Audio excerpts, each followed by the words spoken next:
65 years or older? Good news. Illinois has expanded its Medicaid health insurance program to everyone 65 and older, regardless of your immigration status. Need help to apply? Contact United African Organization, UAO, WhatsApp, SMS, IL65 to 773-420-8976. It's true. For most people, your health insurance program increases as you grow older. That's why the state of Illinois has expanded its Medicaid health insurance program to everyone 65 and older, regardless of your immigration status. Need help to apply? Contact United African Organization, UAO, WhatsApp, SMS IL65 to 773-420-8976. If you are 65 years and older, there's one thing we can all agree on. Your health and well-being is important. Whether you are a recent green card holder or retiree, asylee or without paper, you're now eligible for the Illinois Medicaid Health Insurance Program. Need help to apply? Contact United African Organization, WhatsApp, SMS IL65 to 773-420-8976. Documents needed to apply: your proof of ID, your proof of address, and your proof of income.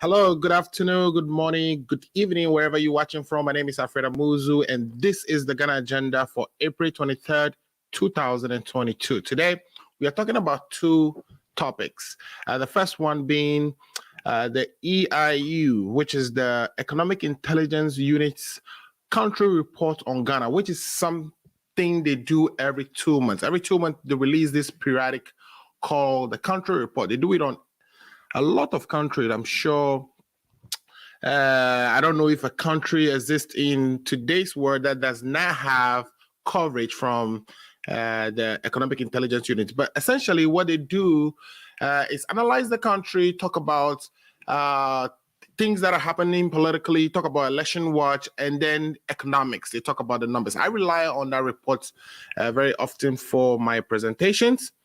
And this year's, or the one they just released in April, has caught some attention in our country because they made some emphatic predictions or forecasts, a forecast that they've actually been making for the last year or so, but it just now caught attention of the media and is being talked about. So we are going to analyze that to see what exactly it's in the country reports and how should we consume these reports.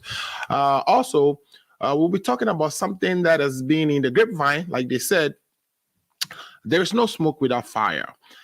It appears that these allegations that we've been hearing as rumor about Sawa Bruni and our president has actually come to the forth with an interview done by Kevin Taylor on Sunday of last week, where Sawa Bruni had shown some videos and made some allegations of robbery against her, etc. She made so many allegations, and now the new the National Democratic Congress, the NDC, has taken this matter up and wants to investigate and where they find some malfeasance, because the Constitution in Article 69 says the president is impeachable, or impeachment proceedings can be initiated if the president is found to have brought the name of the country and the office of the presidency into disrepute.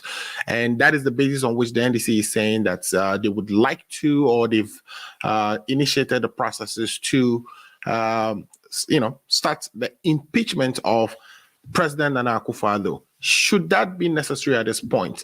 I'm going to present these two topics for my guests who are regular on this program, Efa Mayal, who speaks for the NPP, and also Paul Isosu of the NDC would be helping me today break down what we heard from the NDC as far as impeachment is concerned, and how we should actually analyze and consume the information that we get every 2 months from the Economic Intelligence Unit. If you're watching the show, please share the link so that others can also enjoy it. I have here Mr. Mauko Atisu watching. He says, "You are really doing a great job." Thanks, Mr. Mauko, for that comment there. I really appreciate it. Mauko happens to come from my village in Aflao. So to all my Aflao people watching, I really appreciate your support week by week. This program is dedicated to my dear sister who we just actually lost in Aflao. I'm talking here about, let me get the name for you real quick. Yeah, so if you're watching the program, please share the link so that others can also join and get engaged in the conversation. I'm talking about Anita Lamte, who is being buried this weekend in Aflao. If you're watching, please go and support Anita's burial, which is occurring. I think today is the wakekeeping, and tomorrow will be the funeral services itself. So please, if you know Anita, yes, she's getting buried, and so go and support her. And the program is in solidarity with you, and we mourn with you. So on that note, let me take a quick break so I can see if my guests are situated, so we can have the conversation started. Please share the link so that others who can benefit from this program can also join us. Again, my name is Alfred Amuzu, and this is the Ghana Agenda. We will be right back. Are you 65 years or older? Good news. Illinois has expanded its Medicaid health insurance program to everyone 65 and older, regardless of your immigration status. Need help to apply? Contact United African Organization, UAO, WhatsApp, SMS, IL65 to 773-420-8976. It's true. For most people, your health insurance program increases as you grow older. That's why the state of Illinois has expanded its Medicaid health insurance program to everyone 65 and older, regardless of your immigration status. Need help to apply? Contact United African Organization, UAO, WhatsApp, SMS IL65 to 773-420-8976. If you are 65 years and older, there's one thing we can all agree on. Your health and well-being is important. Whether you are a recent green card holder or retiree, asylee or without paper, you're now eligible for the Illinois Medicaid Health Insurance Program. Need help to apply? Contact United African Organization, WhatsApp, SMS IL65 to 773-420-8976. Documents needed to apply: your proof of ID, your proof of address, and your proof of income.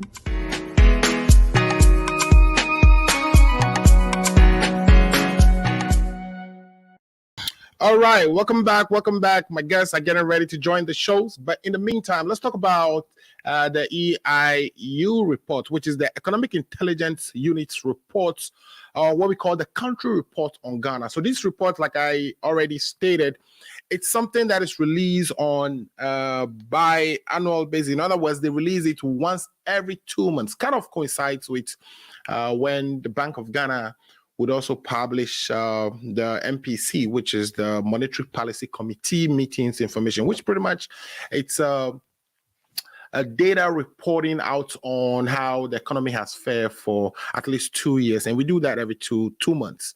Every 2 months. So the Economic Intelligence Report will also do a 2 months report. The last one was done in April, and we're going to have another one in June. And since 2021, they've been making some predictions or forecasts. And this forecast seeks to say that if elections were held today, that the NDC is likely to win. Okay, let me repeat that.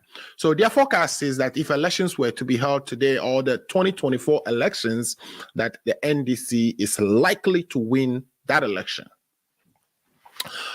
That has been their baseline forecast. What we mean by baseline forecast is that it is their main forecast, and every 2 months they'll come and report out again to see if anything has changed since that last forecast. Matter of fact, they actually forecast for the next 5 years. So it's a rolling on forecast. In other words, if things change, they come back and update, and then would provide the updated information to. If I can see you joined. Welcome to the show. When you're ready, show your camera so we can see your beautiful face, sir. Okay, so while we wait for Afar to actually show his face to us, I'm going to continue to address what the reports on Ghana says from the Economic Intelligence Unit. This is a report that, matter of fact, it costs $900 a year. So if you are interested in hearing or getting their periodic releases, you can go to the EIU's website and subscribe, and you can, get access to these reports, which usually looks at all things Ghana and kind of provides an intelligence briefing on Ghana. What that means is not like they are doing a poll and interviewing people, but this is just their take on things in terms of all the news that they gather, in terms of their people on the ground, and they actually have a metrics that is published on their website that talks about how they actually gather this information for their report. So if you're interested, that is actually available for you. I think the way they put the report together is available for you to interrogate. But essentially, what they do is, they have this 5-year out forecast for each country that they report on, and they update that forecast every 2 months. Every 2 months, they'll come and say, our forecast remains the same or our forecast has changed. In fact, over the last 1.5 years, they've even been forecasting that the Western Togoland part of, Ghana, which is the Volta region, will see some sort of agitations, or that people are going to pick arms and fight against Ghana. And we haven't seen that happen. So it is not always clear-cut that what they forecast would actually materialize. Sometimes those things will happen. Sometimes it wouldn't happen. If you're there, say something so I can know that your sound is okay. We on Ghana Agenda. I can hear you loud and clear. I'll be on the camera very soon. Thank you. So let me lay the background as we wait for you and Paul to also join us so we can start the conversation. All right. So this forecast is something we in the Ghana Agenda have been talking about. We've used that as the basis of our analysis over several shows. And this time around, what is different is that in saying that the NDC is likely to win the next election, they've also made some additional forecast, which is that the chances of the NDC is enhanced if they would introduce a different candidate other than John Dramani Mahama, considering that John Dramani Mahama was run a couple of times, and I think twice also has been rejected by the voters. They think a fresh candidate would do the NDC good or would enhance the NDC's chances. So people are, taking this and they're saying, well, what it means is that, the NDC should change their candidates, that John Mahama is not a winnable or is not a winning candidate or will not be able to win the next election for the NDC. And the NDC is saying, hell no.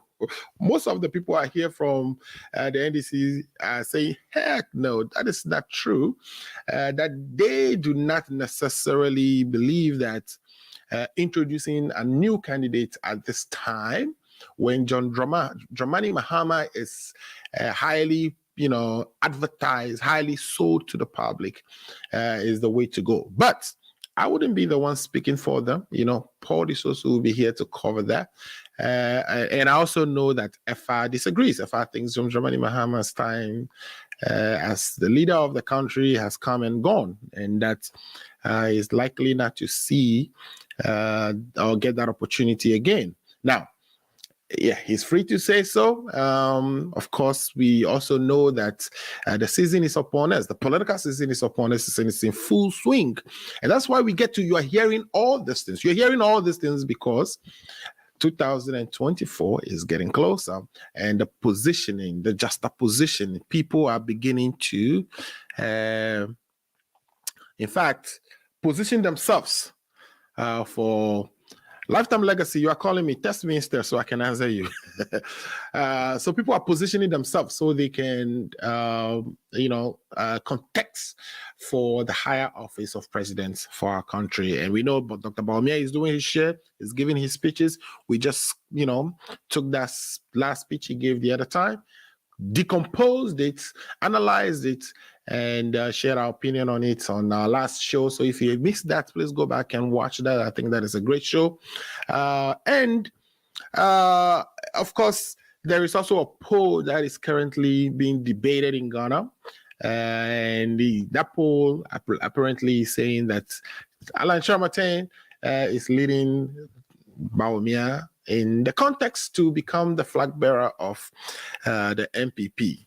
All these are just polls, let's be reminded. Or they are just opinions of periodicals like the intelligence unit or the economic intelligence unit and others. It doesn't necessarily mean that yes, they will come true. You know, they've gotten it correct sometimes they've gotten it wrong. In fact, somebody reminded me that the economic intelligence units forecasted that Atiku was going to be the president of Nigeria in the last election, and that didn't come through. So how do we consume this information is the question I ask.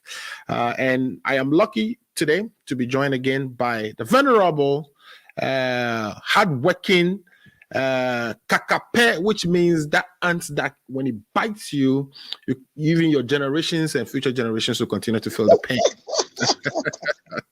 Welcome to the show, my brother. Amuzu, thank you very much, and thank you for the wonderful introduction, not to me, but to the show, and giving all the historical and, you know, all sides to it. That's what I love about this show, you know, well read, you know, you go deep into it so that if people come here and they are not even, you know, prepared, they can take information from yours and be able to deliver, and we'll have a good program. Keep it up, my brother. Thank you so much, sir. Thank you so much. So, Kakape, so Kakape, we've been talking on our platform. You know, what people should know is when the show is over, it's not over with us. We still are, you know, we are still in the background, continuing to debate, continuing to chart a path for Ghana in our own small way. And in doing so, I've heard you say so much. Maybe it's by coincidence that you and I are in red today. I know, right? Yeah, maybe today there will be fire. I see that. Yeah, so I had the opportunity to hear your perspective on this report that we will be talking about today, which is the country report by the Economic Intelligence Unit that is predicting that the NDC is likely to win the 2024 election, but at the same time, their chances are going to be better if they were to, say, introduce a newer candidate or a fresh face, and not come with John Dramani Mahama. Now, that opportunity I had to read what you have to say is privilege.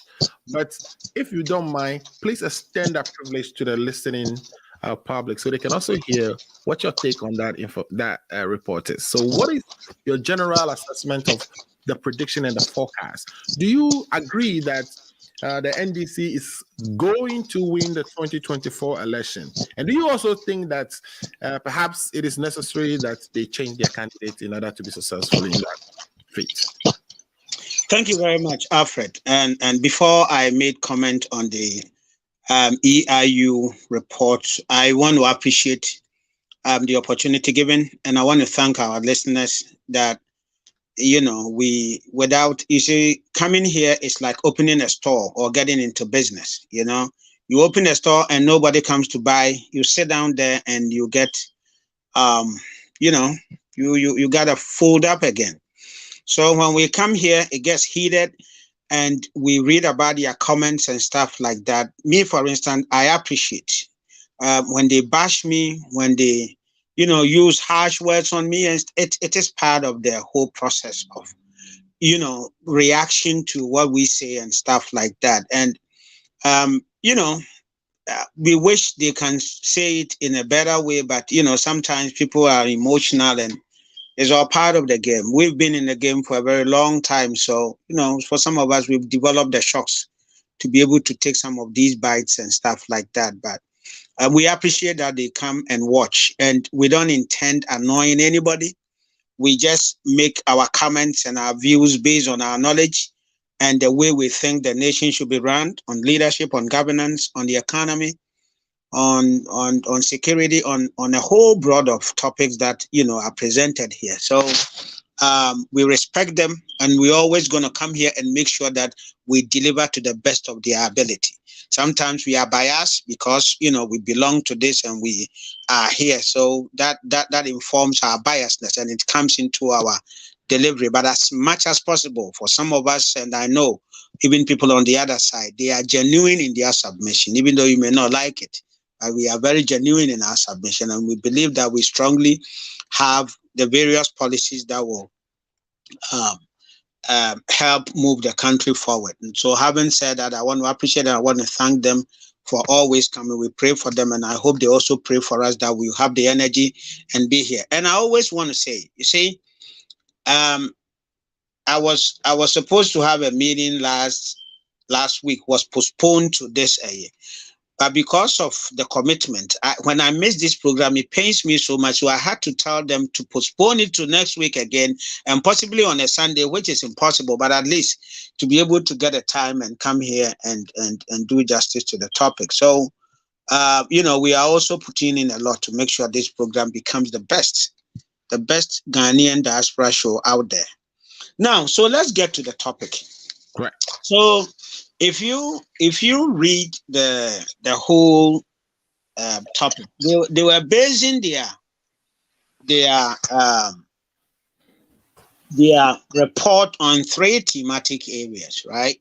Uh-huh. So the 3 thematic areas being infrastructure, employment, and the fight against corruption, anti-corruption policy and stuff like that, anti-corruption fight. Uh-huh. Infrastructure and employment. Now, they couldn't have chosen a better thematic areas to put their because that is what the electorates are looking at. Right. We need roads, we need schools, we need hospitals. So who will lead this agenda? These 3 areas. Who is the best of candidates? So if you have candidates, candidates that are coming are new. They are different from candidates that have been tried before. We must get these 2 scenarios very clearly. Atta Mills, before he was elected, is different from, say, Mahama coming in as a former president, a one-term to use president. So those are 2 scenarios and stuff like that. So we have opportunity to compare records. Right. To compare your records, and then we'll be able to say, so you came. So let's look at infrastructure and look at the general governance that we had. What were you able to do? What was your rule? And that given the opportunity, are we going to have the same, or it's going to be different? So that is very key. That is very significant. So we in the NPP believe that if you take these 3 areas, right, we are beating the NDC come 2024 elections. No 2 ways about that. Right. That is not to say that we don't respect what the EIU. I mean, we respect research and stuff like that. So if you will see, we've subjected it to various critiques, just as the NDC have subjected it to various critiques. That no. Even though you said this, we believe we can do this. And they have a right to do that. And then they can also do certain homework based on certain key things. They will look at it and see, does this matter to me? So if we decide that Mahama is the one that is going to be, which is what we think Mahama will win anyway. So we don't really think there's anybody that can beat him unless something happens. We think he's going to come. And if he is coming, then we believe that we are going to beat him again, regardless of which candidate we present in 2024. Even though, when you come to us too, among the leading candidates, people are also making predictions that if it is this candidate, this is what the results will be. If it is that candidate, what is wrong. But we want people to know that the elections in 2024 is going to be we will force the NDC, we will force Mahama to say that, let us not talk about infrastructure no more. Let's talk about something else. Because right now, Mahama, infrastructure, Mahama. But by 2024, let me just get you right. You are saying that the MPP is really preparing for a second or a third coming or a third encounter with Mahama on the election front. That it is going to be Mahama. So no, we are not preparing for Mahama. We are preparing for NDC, right? Okay. But we believe that Mahama is the one that is going to win. But you believe that something might happen, it might change. So it doesn't really matter whether it's Mahama or not Mahama. Right. All that we are saying is that in 2024, NPP will win. You get my point?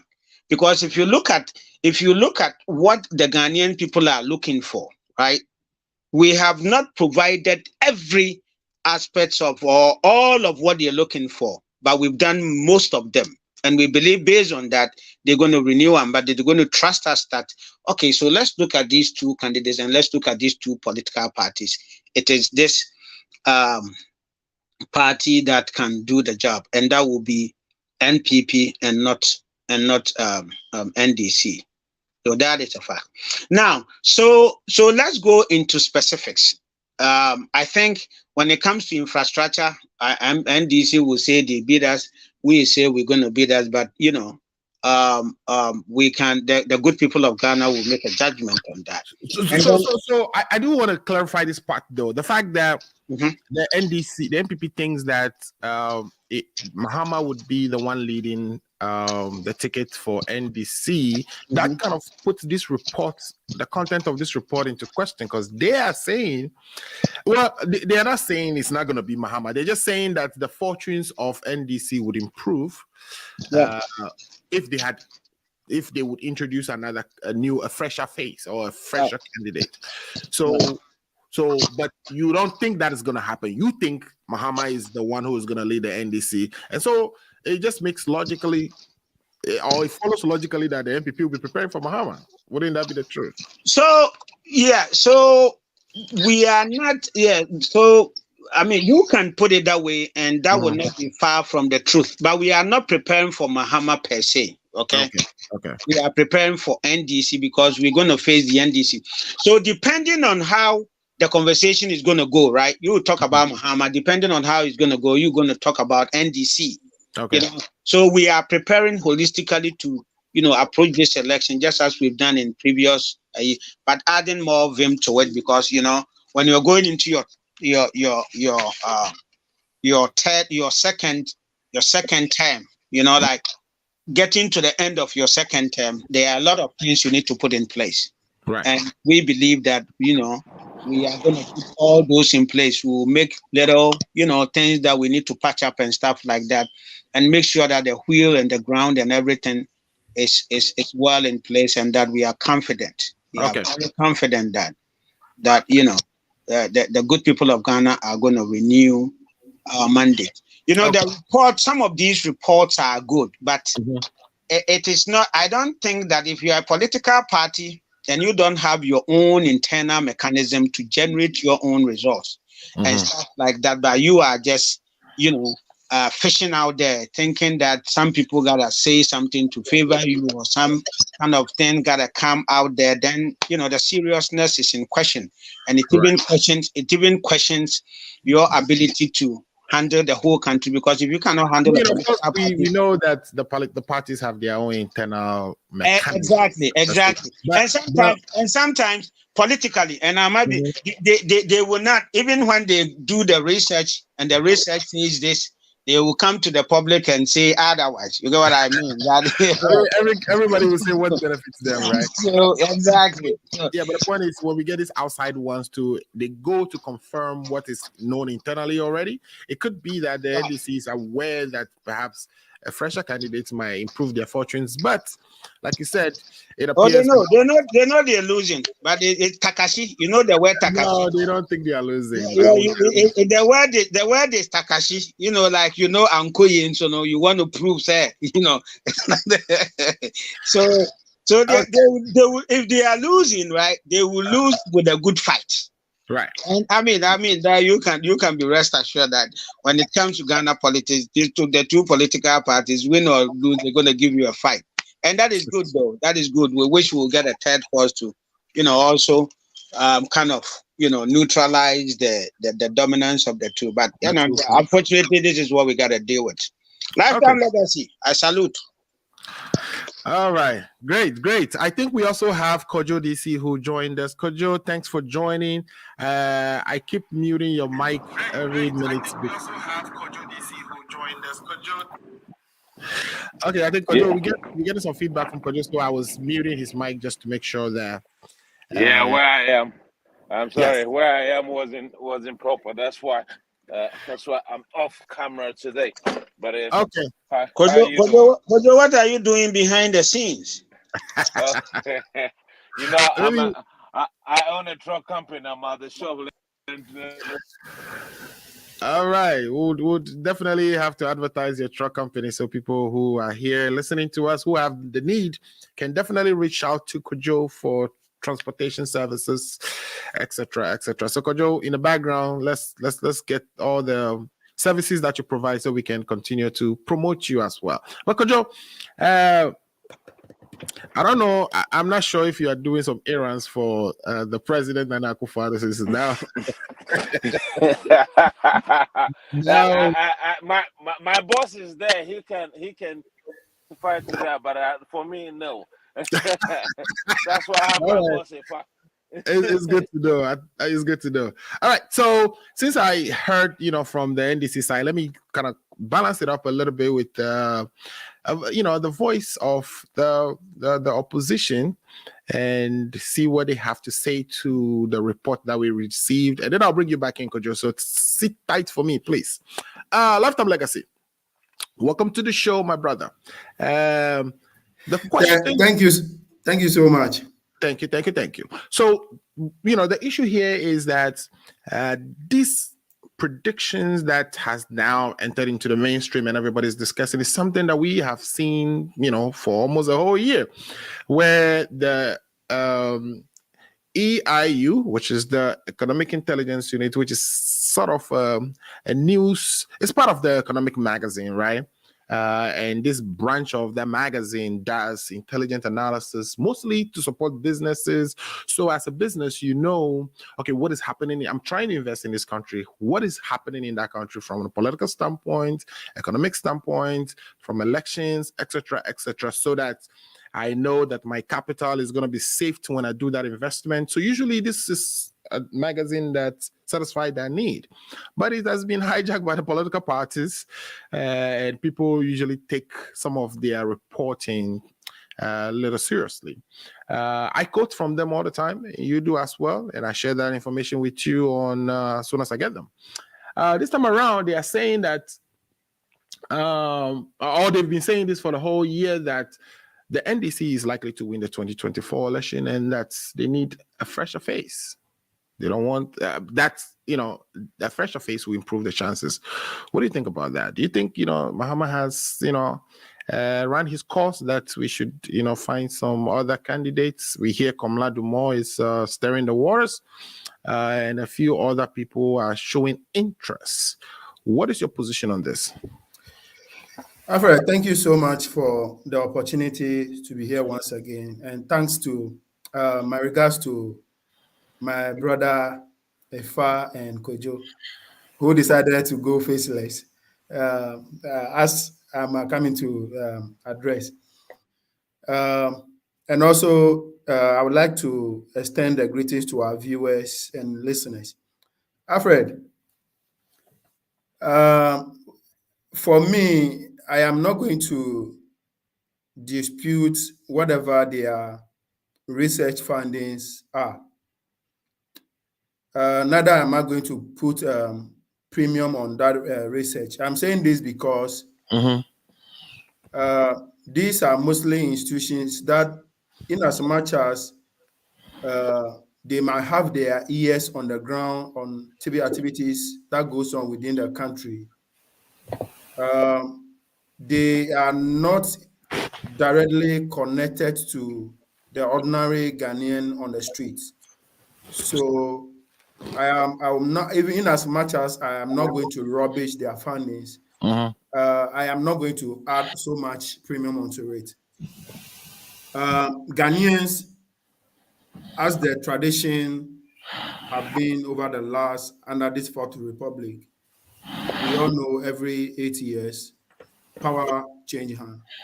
That have become a convention, or more or less a culture to Ghanaians now. So even day nursery people can even come out to say that, oh, from where I sit, NDC is going to win the next election by virtue of looking at the past history as far as the Fourth Republic is concerned. So I will describe this thing as a, what do you call it? A gambling or lotto form of prediction. It is something that my brother Ifa and even deep within the Akufo-Addo's heart, they know very well that 2024 NDC is taking the election. After, I will be quick to add that 2020 election, NDC won the election. NDC won the election. It is just that we have a referee who decided to be biased. I say this because when you look at the number of seats NDC won, before our hands were twisted to collect some of the seats, at least a minimum of about 5.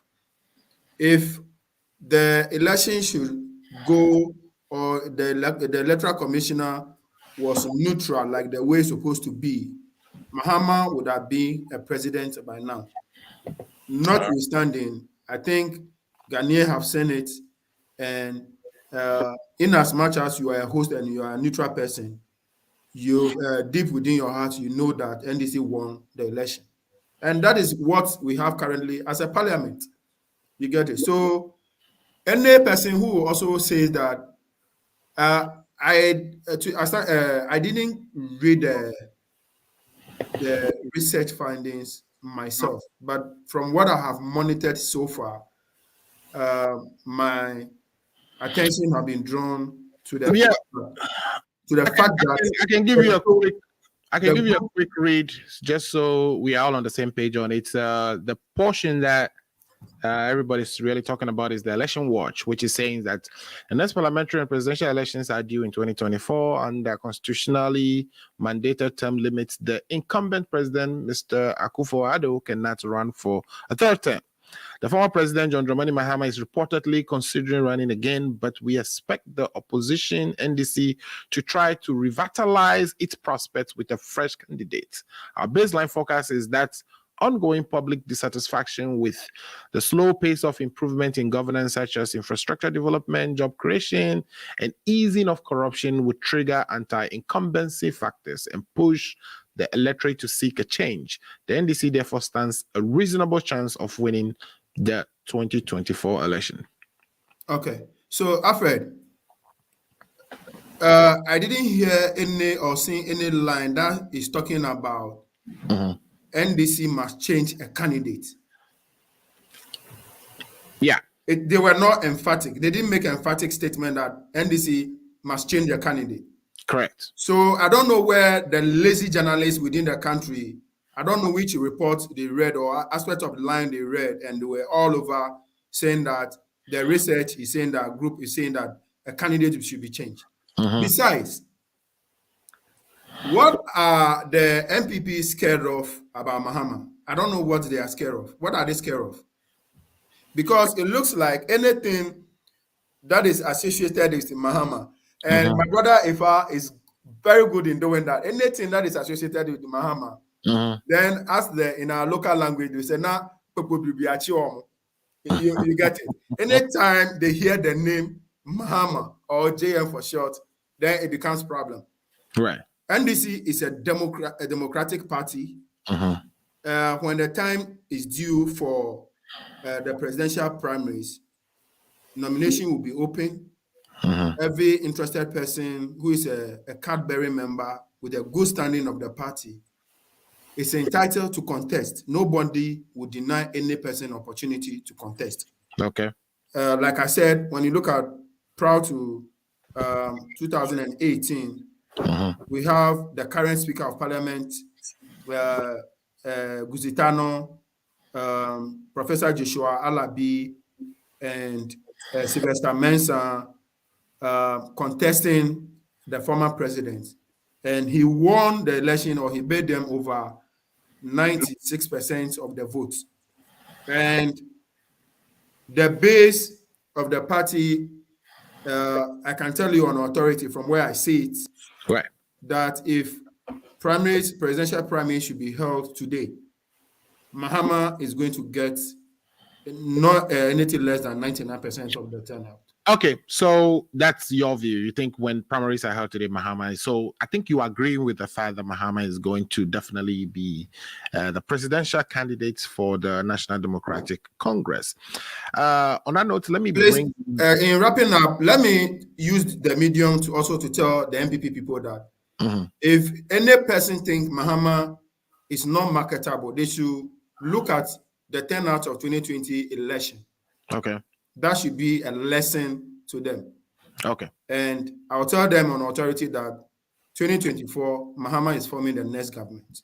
2025 in that 2025, Mahama is forming the next government. Perfect. I don't know that we're going to form an election. We're going to form a government before this administration ends, but we take it like that. All right. All right. Thanks for that submission. Let me bring in my professor who is in the transportation business. I'm sure he said he said he's not doing any errands for the president at the moment.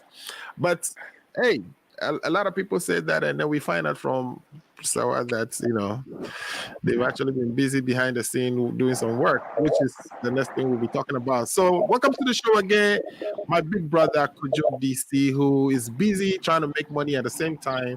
Also, you see, you see, just to let you know, I'm kind of busy, but for the respect of this show and you, and then the friends and audience, and then I have to be in the sea. I just bought this truck, so I have to work a little bit on it. That is the reason why I'm kind of off and on. So I am not hiding, like my brother is saying. It's like we've gone faceless. I'm not being faceless. You look at it. You see, I just bought it.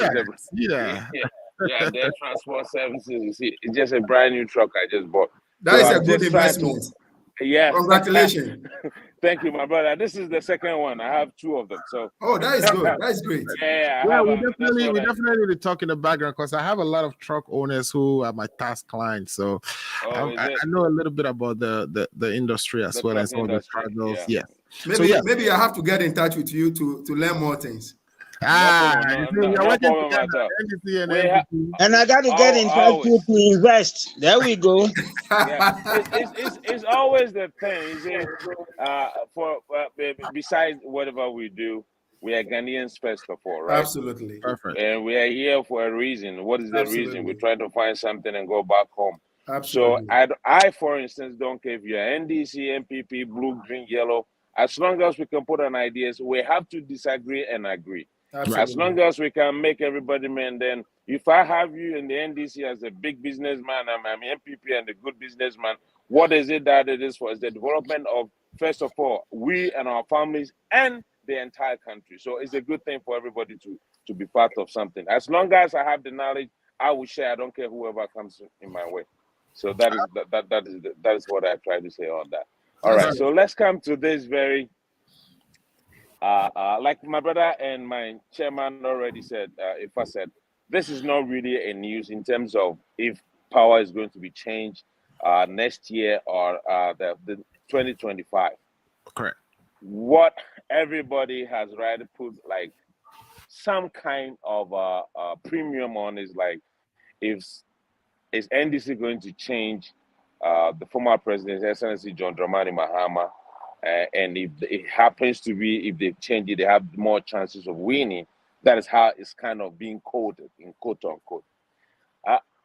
It's not a direct quote, but that's how the assumption has been. Like, oh yeah, if you change it, and it's if you're a neutral person, you might think, yeah, that would be a good thing for NDC to do in terms of the gentleman. If he even wins, you know how politics is. Your first term, people are now crying for you. Let me say that. And then you win, you have about a year or two to settle down.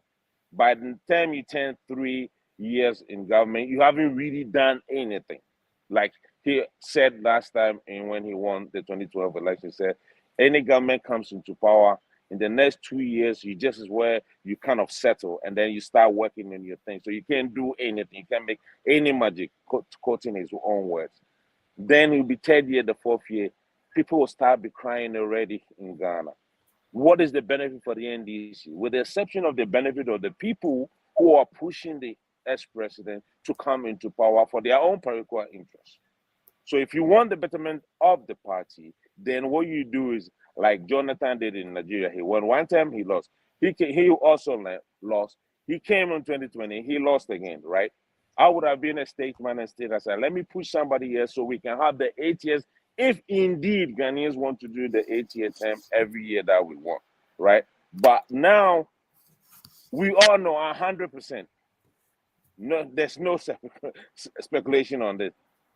Former President John Mahama is going to be the flag bearer of the NDC. And because shouldn't that be a good thing considering the experience he has accumulated over the years? He hits the ground running. He's not going to have to learn or relearn anything that a newer person would have to now go and learn. So shouldn't we see that as a plus? Oh yeah, it's a plus for the NDC. Remember, he's the only president. For Ghana, right? Not NDC. No. He'll be a president. No, yes, because it's not a plus for Ghana. He was the only president. Listen to me very well. He was an assemblyman. He started from the bottom. He became a minister. He became an MP. Became a minister. Became a vice president. He couldn't learn on the job. Why? When he had the power, become the president. He learned from the life right from the scratch. Assembly member, all of that to the top, and he couldn't perform. That's why he lost the election in 2016 and miserably. You know that. So the fact that he has learned is different between being orator and saying all sorts of things and having the power to take the actions, the necessary actions to move the country forward or to control things. He has not been able to do that. That is the fact, right? So yes, the experience, I will be the last person to say he doesn't have the experience. He has the experience, but what does he bring after all that experience? What does he bring? I don't see nothing. That's how I see it. Because somebody, even when NDC is bragging like, oh, we had the best economic growth in the history of Ghana, that was him being the vice president, being the head of the economic team in 2010 or 2011? That was 14.5%. 2011, 2013. 2011, yes, yeah. Once he became the president, you from 14.5% to 3.6. But he also will tell you that he engineered the 8.1% that the Akufo-Addo government saw in 2017. Because nothing that the government did. Who was the president? Well, it doesn't. 2017. So that is where we distort the issue again. Nothing that the government did actually manifested in that 8.1% recorded in 2017. That it was purely the work of the previous administration that actually, registered in 2017, and that has been the case. That's not true. That's not true. No. Yeah, I want him to learn, so I would just ask him. That's why. That is, you see, you can't just bring a government. You remember when you're going in 2016, right? Because it's election year, nobody reads any budget. You know that, right? So if you have not put any, there's no budget read in the year 2016. They just made appropriation of what you're going to, because they don't know what even it's going to be. The same government changing hands, or it's going to be another. There's always the budget is presented in November of the year before. So in 2015, it was a budget presented. Yeah, that was 2015. That ends in what?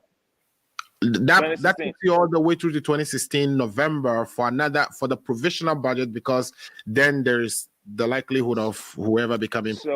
So why did the economy grow when you did it in 2015? Why didn't it December? Remember, we go an election in December. Why is it that in 2016, when you've made all your plans, you still grow 3.6%?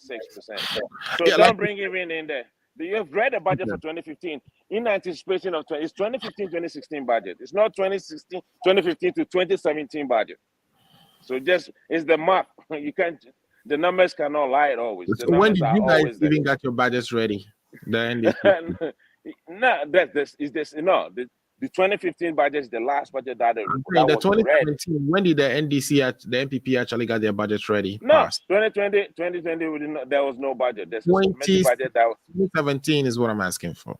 2017. That was in June. That's what we are. You know, you have 3-month period to prepare things before Okay, you so do it. are you saying the 8% you recorded was due to the budget that you passed in June 2017? No, it was the programs and then the confidence of the new government coming into being. That was where the confidence of the Ghanaian people came. That brings all those production into being.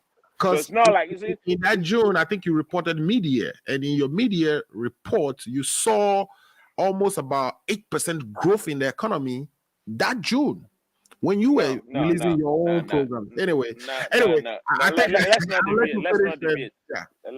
Let's not deviate. So this is the thing. We as the NPP will welcome whoever comes in terms of the NDC who is going to lead them. At the end of the day, it's going to be election. We are going to go to the Ghanaian people, bring out our programs, what we've done for the past 8 years, what we intend to do for the next 4 years, with whichever flag bearer that will bring in. We anticipate the NDC will bring Mr. Mahama, which is very good for us.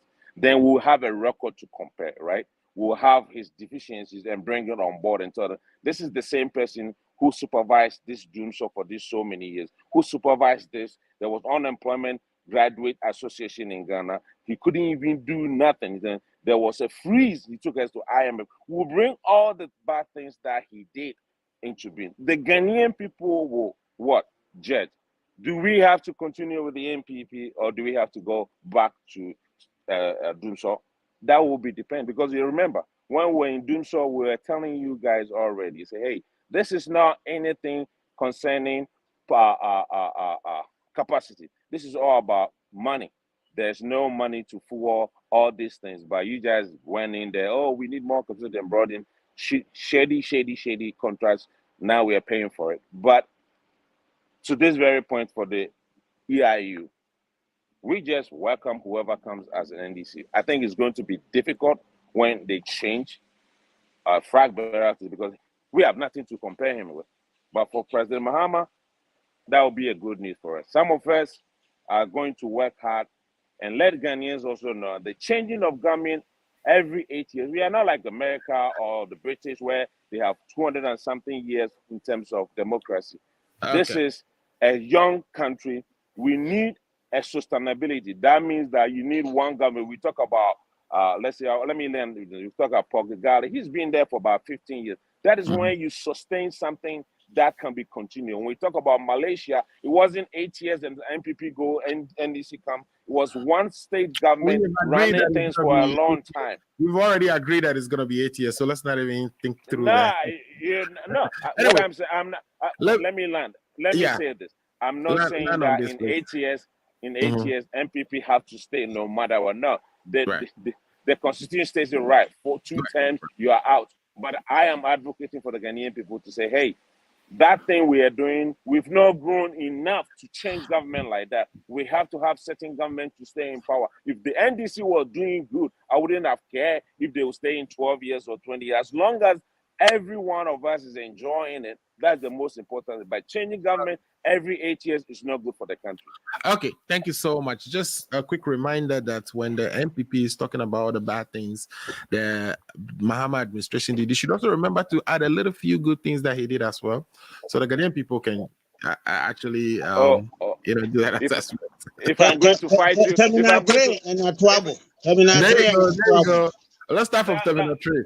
Okay. What we say is, if I'm going to fight you and I tell you I'm going to lose, why am I going to fight you? I'm not going to bring any good thing for you. I have to give you your weakness points. That's the game of the. That's the game.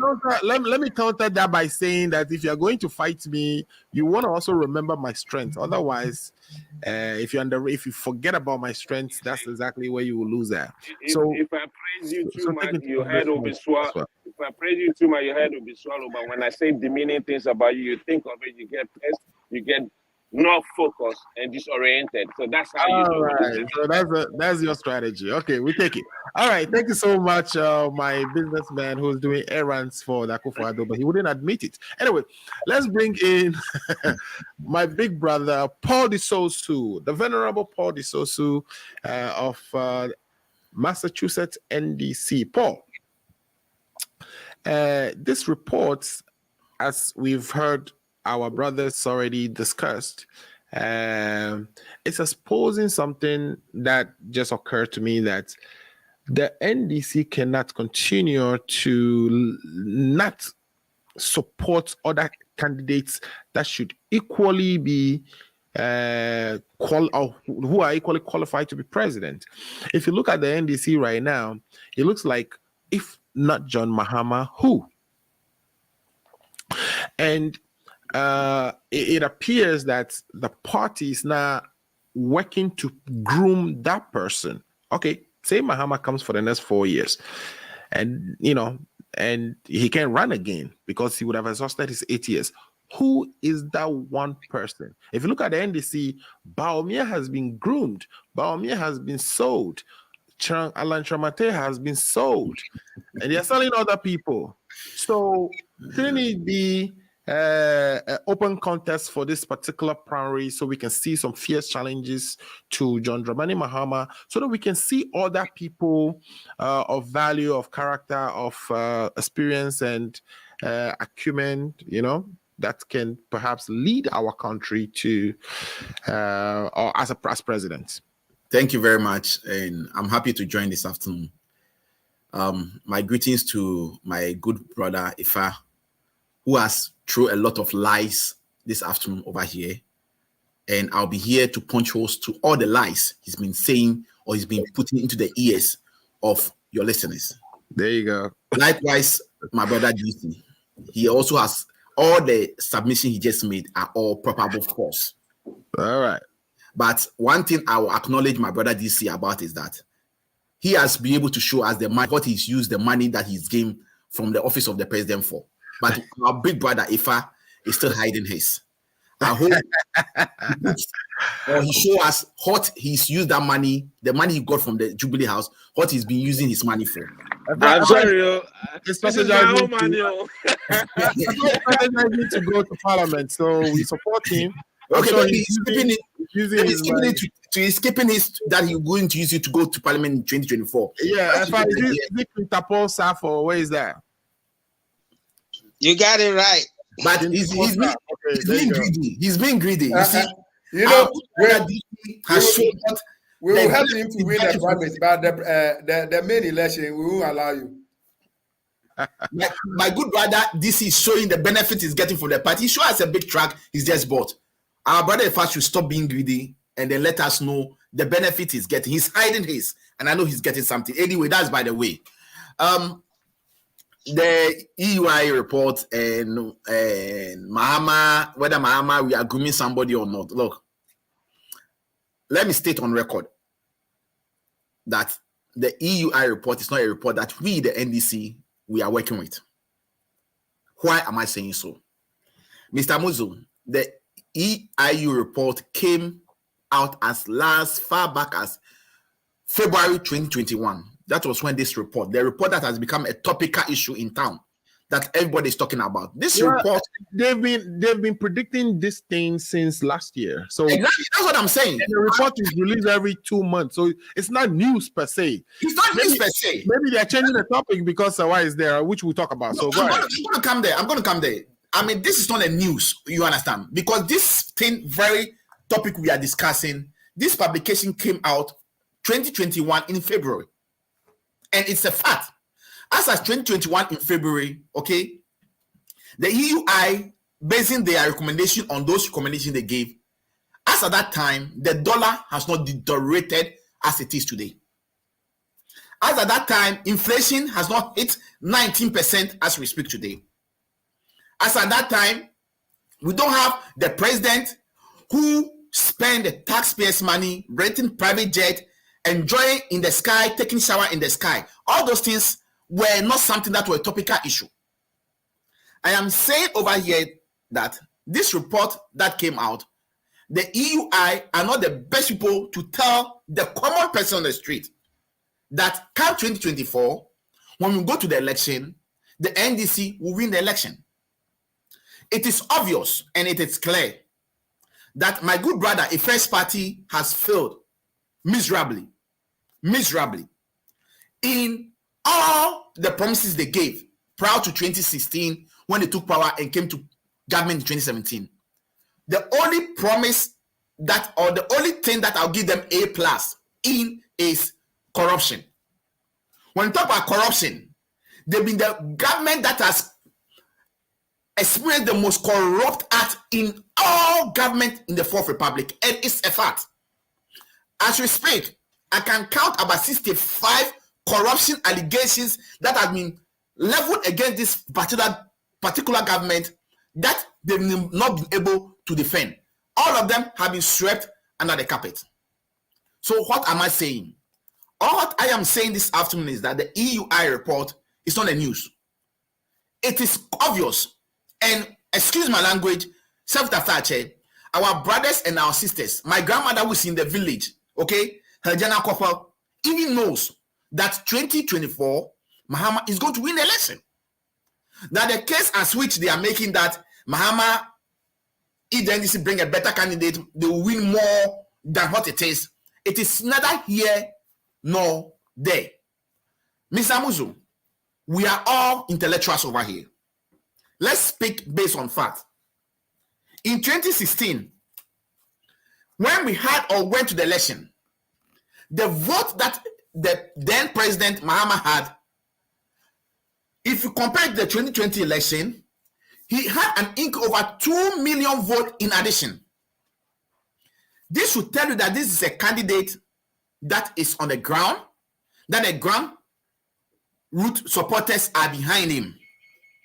I am also making an emphatic statement over here that the NDC as a party is a democratic party. We are not like the other people who, they will not allow anybody to contest the sitting president, to contest the sitting president, whereby they will do everything possible to frustrate people. We are very democratic.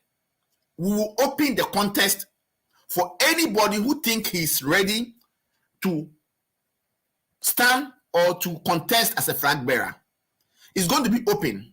But I can also state on authority that Mahama will gather about 95% of the vote. Whoever's contest him, I know two names have come out, and I'm going to mention their name: Dr. Dufour and the former KMA chief executive.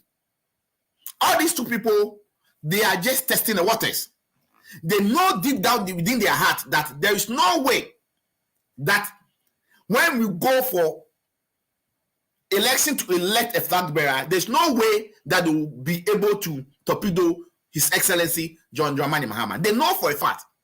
But as I stated earlier on, we were going to go through the contest. We are going to open it up. Anybody who's interested, even if my brother Ifa is interested, he's welcome to contest. But I can tell you that at the end of it, His Excellency John Dramani Mahama will be the presidential candidate for the NDC into the 2024 election. Now, when my brother DC was speaking, he made some false statements over here. Yeah, so quickly wrap up on that so we can transition to the next thing. Yes, let me also set a record straight. He was boasting that the NPP came into power in 2017, GDP growth rate was 8%. Look, we are all intellectuals, and when we are presenting or we are speaking, we should at least respect our audience. We know for a fact that NPP coming into power in 2017 did not do any work. It is on record. As a matter of fact, the IMF, the World Bank have all stated that Ghana economy is going to grow at 8% in 2017. It's a fact. And why was the economy going to grow at 8%? It's because of the additional 2 oil fields that were added to the one that was existing. At the time that NDC was in power, we were drilling about 70,000 barrels of oil a day. Before we handed over on 7 January 2017, we were drilling about 180 to 200,000 barrels of crude oil a day. This is what all led to boost the economy in 2017. That is why in 2017, 2018 is due to the good work of the ex-administration, which I am proud member of, the NDC. The good work we did that boosted the work of this super incompetent government, and that is why in 2017 they have a GDP growth rate of 8%. 2018 it dropped to 7.2%. If you notice, 2019 it came down to 4. Hold on, it came down to 4.2, 7. Hold on. I just want to get a fact right. In 2018, it dropped down. Okay, and if you notice, in 2019, the depreciation of the dollar dropped down abysmally. That was where they brought the 70 people to investigate why the dollar was dropping.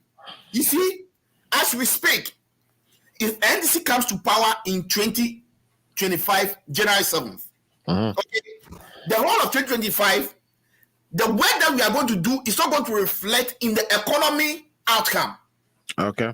So the work and abysmal work that they are going to do, okay, in 2024 by the MPP is what is going to reflect in the 2025 economic outcome. Yeah. And we are not going to expect, or the government, NDC, is not going to expect any better outcome in 2025 because we know our brothers are doing abysmal work. They are not on top of issues. The president doesn't even know what is going on. We have a government where the president quotes one figure, the finance minister quotes another figure, and then the vice president quotes another figure. Okay, land on that for me, please. I'm going to run up, Mr. Amuzu, 1 minute. They are always playing on the intelligence of the good people of Ghana. Mr. Amuzu, we all know for a fact that as we speak, the figures, economic outlook figures that they are telling out to the good people of Ghana, it's not the actual economic figures that it is. They go to IMF and they report the actual economic outlook figures. And I can give you example. In 2019, they reported to the good people of Ghana that the economic outturn was 4.5%. That was the how do you call it? The fiscal deficit. Yes, but when they went to IMF to go for the loan or to go for the bailout when the COVID strike, the rapid credit facility. 1.2. So you are saying when they apply for the rapid credit facility, exactly? They reported 7.2%. Okay. So you see how these people play on the intelligence of the good people of Ghana. Okay. I am here this afternoon to let you know that the NDC has groomed somebody who will take over from His Excellency John Dramani Mahama. It's not an issue. Who's that? A lot of people in the party who are capable to take over from His Excellency John Dramani Mahama. So it should not be a headache for anybody. And I know my brother Ifa and my brother DC, they will love not to have another candidate so that they can have it easy. But they know that if His Excellency John Dramani Mahama contests the election, whether it is Dr. Bawumia or Alan Chiamante, by the way, I know if I supporting Dr. Bawumia, but on record, the EIU report state that Alan Chiamante is leading Bawumia as we speak. Not the EIU, that's a different report. But anyway, let's thank you. That's quite a bit. Thank you so much for the delivery there. You always, come with the fireworks ready to go. All right, thank you so much, guys. Let's take a quick break. When we come back, we're going to transition to the impeachment proceedings that the NDC no rebuttals. No rebuttals. No, we'll keep it in your pocket. Because when you start, there's no rebuttals for you to make because all is nice. All right, we'll take a break. We'll be right back. I will finish you when we come back. All right, we'll be right back. Are you 65 years or older? Good news. Illinois has expanded its Medicaid health insurance program to everyone 65 and older, regardless of your immigration status. Need help to apply? Contact United African Organization, UAO, WhatsApp, SMS, IL65 to 773-420-8976. It's true. For most people, your health insurance program increases as you grow older. That's why the state of Illinois has expanded its Medicaid health insurance program to everyone 65 and older, regardless of your immigration status. Need help to apply? Contact United African Organization, UAO, WhatsApp, SMS IL65 to 773-420-8976. If you are 65 years and older, there's one thing we can all agree on. Your health and well-being is important. Whether you are a recent green card holder or retiree, asylee or without paper, you're now eligible for the Illinois Medicaid Health Insurance Program. Need help to apply? Contact United African Organization, WhatsApp, SMS IL65 to 773-420-8976. Documents needed to apply: your proof of ID, your proof of address, and your proof of income.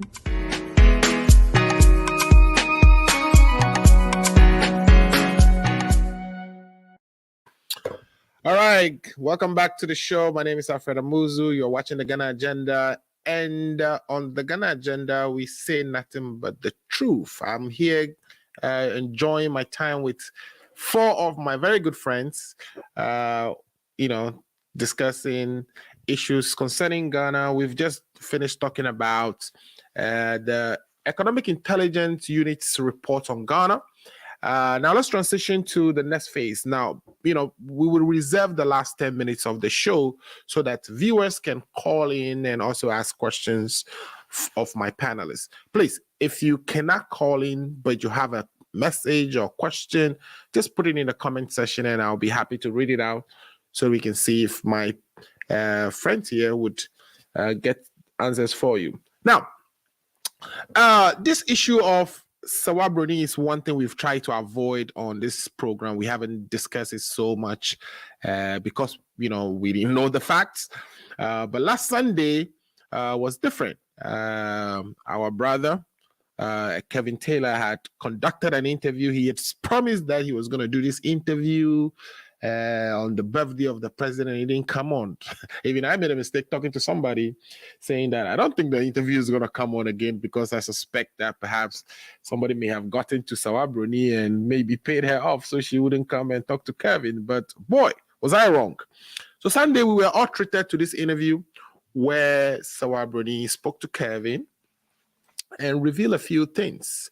Among them, which of course someone so graphic and I wouldn't want to go into the details, but what is coming out of this is that the NDC has decided to take some of these matters to their own investigation and do their own investigations, and where there is prima facie or where they find it necessary, they would invoke Article 69. So Article 69 says some things. Article 69 of our Constitution talks about removal of presidents, and it says that the president shall be removed from office if he is found in accordance with the provisions of this article to have acted in willful violation of the oath of allegiance and the presidential oath set out in the second schedule 2, or in willful violation of any other provision of this constitution. So what I just read is 1A.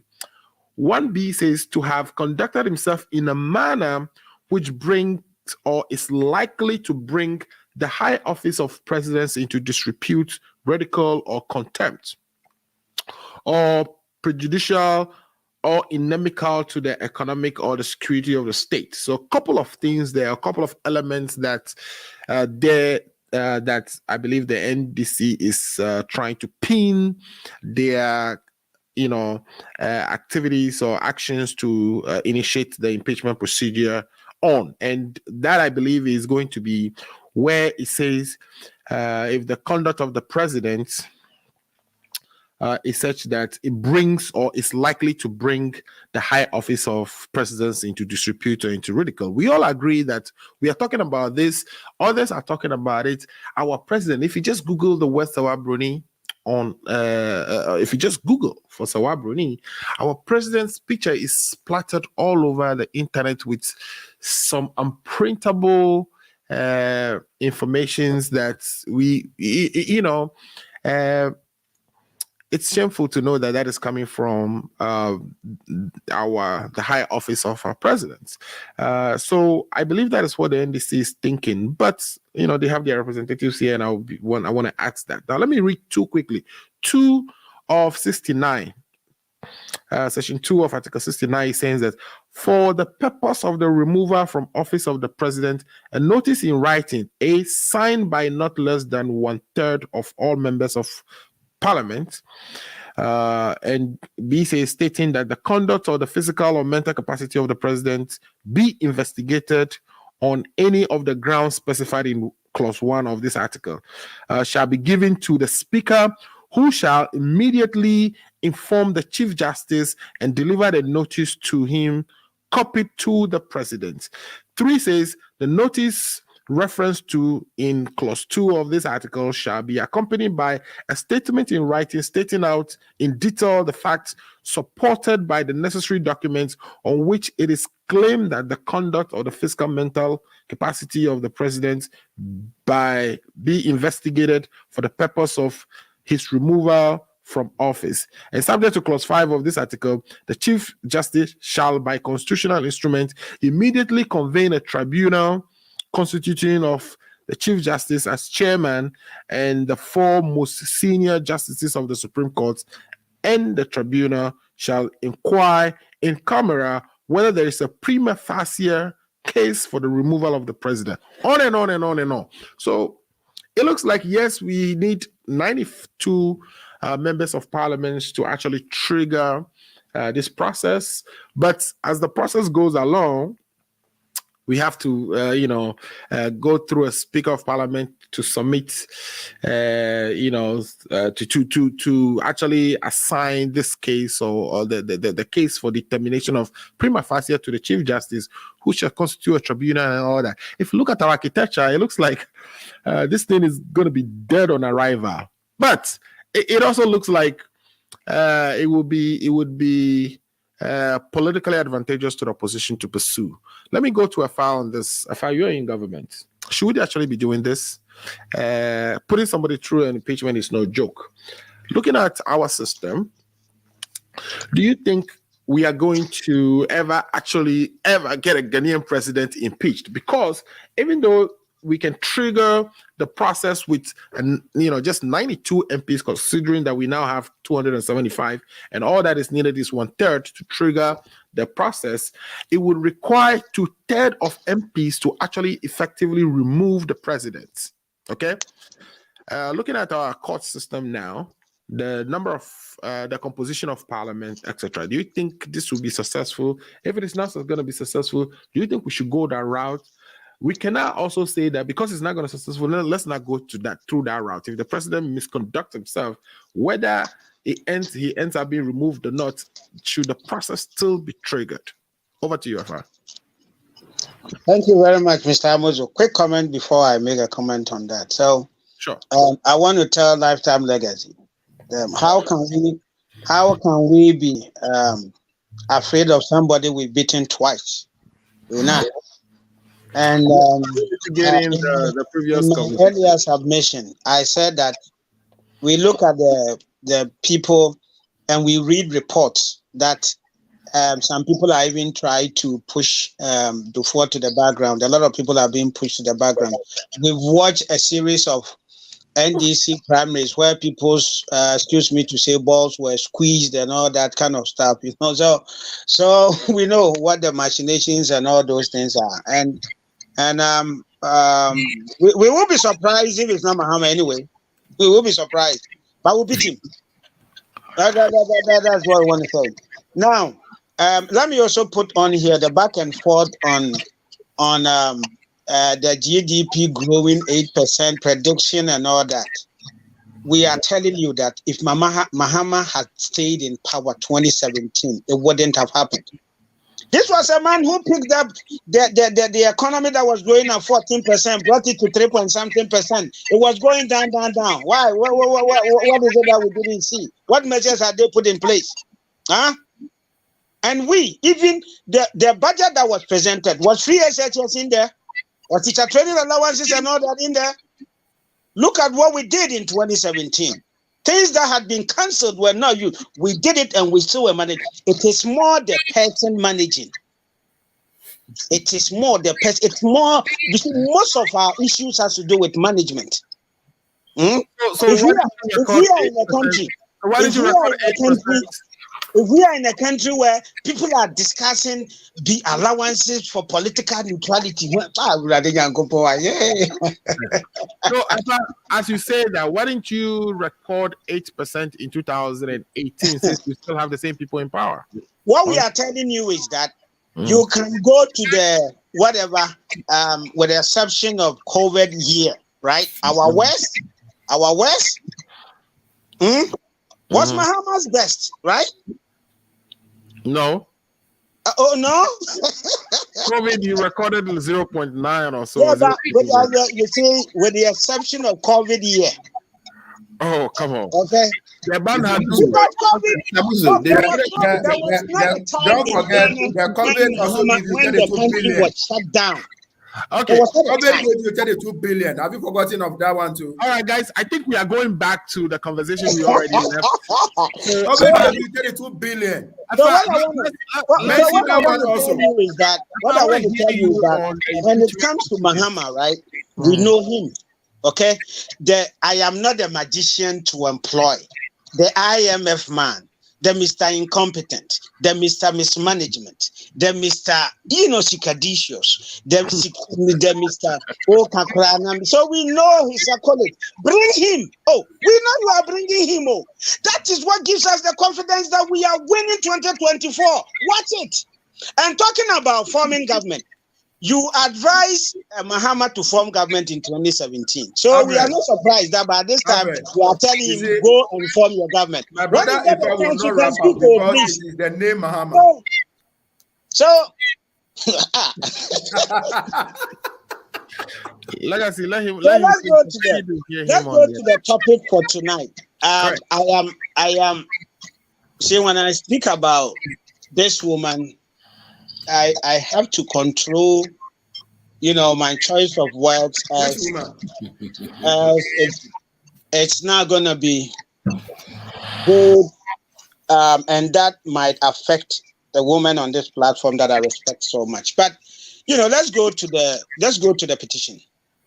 Okay, like you said, I am yet to see a president under this our constitution even being punished for his crimes when he leaves office, let alone flimsy excuses like somebody accompanied somebody to some places and somebody had access to a place, and we think that based on that we have enough evidence or we have enough some constitutional breach to start a process to remove a president. I think you put it right. It is nothing other than, it's a political game. It's the story is sweet politically, so they're gonna go for it. But we will sit back, okay, and we'll see the precedent that will be activated, and then you set a precedent. It comes to hand to you. We take it up from there. The NPP had attempted to impeach Mahama before when they had this bus branding. Is it bus branding or the Ford stain that you did? So the president has already been there. Now let me say this: that what business is Sawabrini doing on the presidential jet? That's a question. I think we're talking about the petition, and I want to address the petition, not the personality. Okay. Because if you, like I say, like I always say, the issue is not commenting about her, but I don't want to go ballistic on this show. No, so the reason I asked that question is you made a comment that the petition is being, or the process is being triggered based on some speculation of somebody, going into a room of another person, and you made that, and I'm saying to you that you see, I've told you what business does the woman actually have? I've told you that I don't know if I said it on this platform. We've had the privilege of the president being here, right? the president and the vice president. Mhm. Going into his room based on certain clearance, it is not an issue. That's not an issue. But the question I'm asking is Okay. the presidential jet. Does anybody just have access to the presidential jet? I don't work with the clearance that clear people's over up to them. But you know, if we con- That's good answer. if people think that all that they've heard Mhm. constitute enough ground based on which they should activate this, Mhm. okay? Mhm. I mean, it is something very political. It's a political game. It's like I'm saying, it's sweet to them. So I don't really have that much to say. You sort of summarize the whole thing in its perspective. I mean, let them activate the process. We are in a democratic institution, right? We are in a democratic dispensation, and then we take it up from there. But that is what I have. Okay, it's not an easy topic. We got it. No. right. I've been on platforms. I cease commentary. Mhm. I cease commentary on that because you know then you have to punch. But you know I would. That's why I want to restrict my comment to the petition. Okay. And then see how we go from there. But we're going to follow through. Some of the, you know, I've said it on the platform. Some of the, when you start listening, you stop. You know, you just stop because I want to engage more in some other discussions other than this. This won't lead us to anything. I'm looking at. You know, where do we use our money? What do we use our money for? And stuff like that. This is It looks equally as if this important. conversation, people want to hear compensation or money given or stuff like that. I didn't hear that. If I hear money given, money is given for the economy to grow, for school and stuff like that. Those are the things we want to hear. And you know, if somebody thinks that what they are hearing in the news, what Kevin Taylor is putting out there constitutes enough whatever for a presidential impeachment, then we really have missed a lot in our country. No, I mean you can draw that conclusion because here's the thing: this woman is making allegations that, if not true, then of course let's hear where the falsity is. You know, we are not hearing that. And you know, one part of or a political party in our governance system has decided to pick this thing up. It is important that we get to the bottom of this type of thing so we know how our president is conducting himself, because it's not for any accident that the framers of the Constitution actually put it there in black and white that actions that bring the high office of the president in disrepute must constitute impeachable acts. It's not for by accident that we have that. Alfred, you are pushing Ifa to the wall. Ifa cannot answer these questions. So Okay. let him rest. He cannot talk about this issue. Oh, Ifa, your brother is giving you all of it. Yeah, Paul, you're right. I don't really want to talk about this issue that much, especially into the. But I'll like I said, let me restrict myself to the petition, and you know, you draw the conclusion on the petition. They I mean, it will die very soon. You won't hear about it. So let's move on. Okay, great. Thank you so much, Afa, and thanks for your professionalism on this issue. You definitely don't want to step in waters deeper than your neck, so that's fine. Alfred, this is not professionalism. This is hypocrisy to the highest level. Look, Alfred. All right, we have a backup is here, so thanks for. Alfred, let's go back 2 years ago. Let's play tapes. Oh, it's not your time yet. Let's give it to. I'll bring you in finally, so you can sum it all up for us. Thanks for joining the show, Dr. Let me give my submission now. Let me give it now because Ifa is running away from the facts. Oh, so if you want to give it now, so you're going to jump ahead of Lifetime Legacy. That's okay. All right, cool. Paul. No, I think. Okay, my senior brother should go. My senior want to go, so let him go. Yeah, so, Mr. Muzo, these are the facts of the issue. The hypocrisy from our MPP brothers is too much. Okay. 2 years ago. 2 years ago. Mhm. I can tell you, I can bet my $500 that my brother Ifa is on tape talking about Papano. Mahama is not a human being. For the viewers who are not familiar with what Papano is, can you I'm give us a coming there. story? I'm coming. I'll explain it. Mhm. 2 years ago, when they framed a story and put it on the head of His Excellency John Dramani Mahama, saying that he has bought houses for Tracy Boache and Miss Bell and the Papano and it's Mahama, and to extend that a minister for information went into parliament and made that statement in parliament. My brother Ifa has made that statement on different platforms. Today, what has changed? Today, we are talking about Akokrano. Why is he not ready to talk about the Akokrano? You see, in this world, okay, Mahama on this 20, I think on the 9th of December, 10th of December 2016, he said the president will judge us all. You see, it is judging us big time. Look, who are we? All of us say, who are we to talk about somebody's infidelity? That is not an issue. When they were talking about Papano and they were saying all sorts of things about Mahama, nobody was able to give a single evidence. But my brother Ifa, Dr. Ato, and the likes in the NPP use it as a political campaign against His Excellency John Dramani Mahama. I am here this afternoon. I'm not going to go into the infidelity of Akufo-Addo and what he does behind the wife. I mean, that is up to him. If he wants to be infidelity and be flirting around, that is up to him. But my issue over here, okay, is that he has brought the office of the president into disrepute. Number two, he has compromised our national security by stage acting armed robbery using our national security.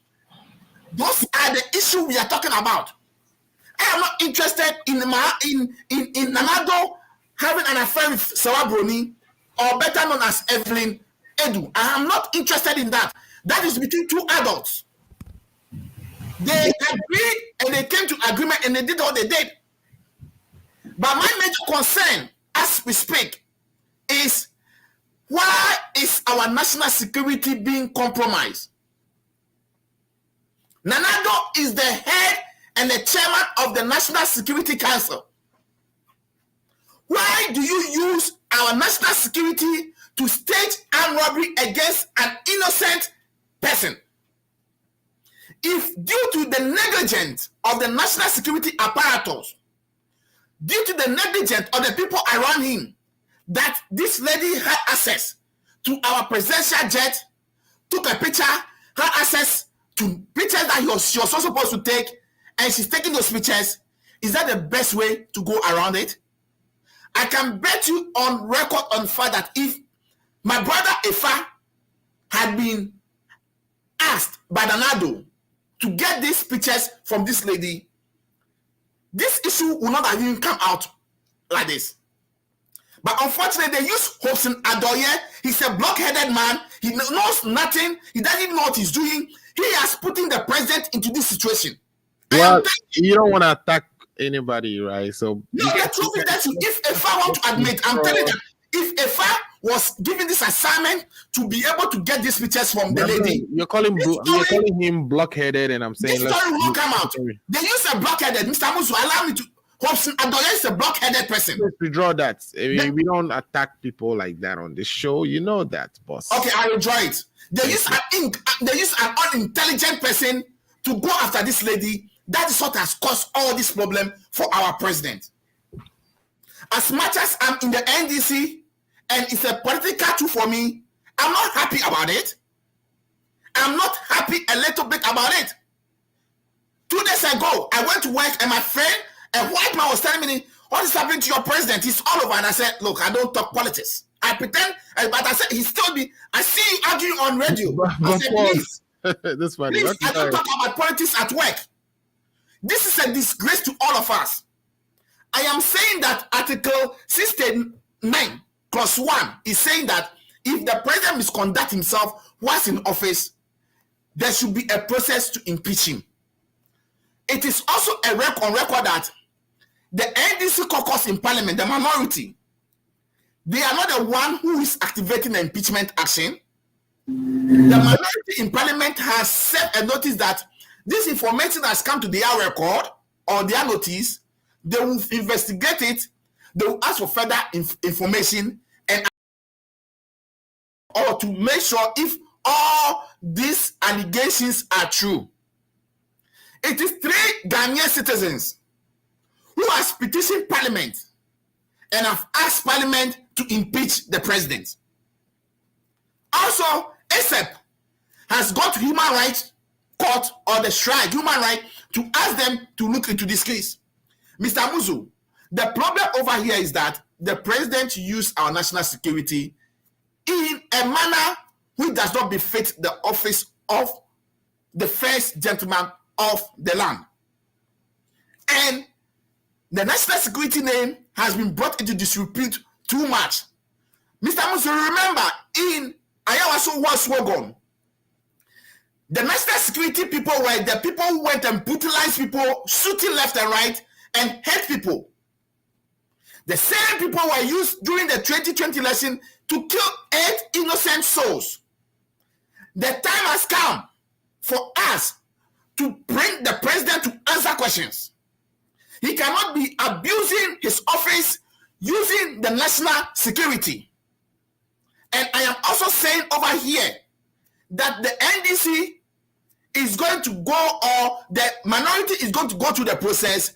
We are going to get the 1/3, which is 92, to start the process. But as you said, looking at the numbers in parliament, the truth of the issue is that we can never get 48 NPP MPs in supporting the 136 to impeach the president.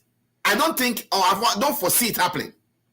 But me, the truth is that we want to know the truth.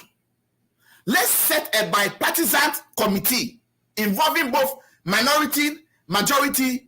Let them go into this incident and investigate it and find the truth in it. They should investigate why our national security was used in this misappropriate way. That is what is my concern. Okay, can you wrap up for me, please? I'm going to wrap up. Whatever Nanado does with Sawa Brony is their business. They are 2 adult people, so I am not going to go there because it is their consent. They had the 2 of them seek to a consent before they did what they did. All right. Apart from the national security implication, Mr. Muzu, we are also hearing that the president is compensating the lady. Right. The question over here is how is or where is this money coming from? Those are our concerns. It shows that our president is being blackmailed. This is not blackmail, Mr. Musu. If you have not done anything, why do you want to compensate the lady? Right. You understand me? But as I said, whatever it is, the management, whoever the president put to investigate this or to go for those tapes, has caused the president this disgrace. And it is Hobson Adoye. And I am once again saying that I wish even they have called my brother Ifa. Brother Ifa would have done a neat job that this system will not come out. Nobody will hear about it. Right. You see? Okay. So let's all put our political lenses aside. It's the seat of government, and the president is the president of the country. It's my president, it's your president, it's a first president.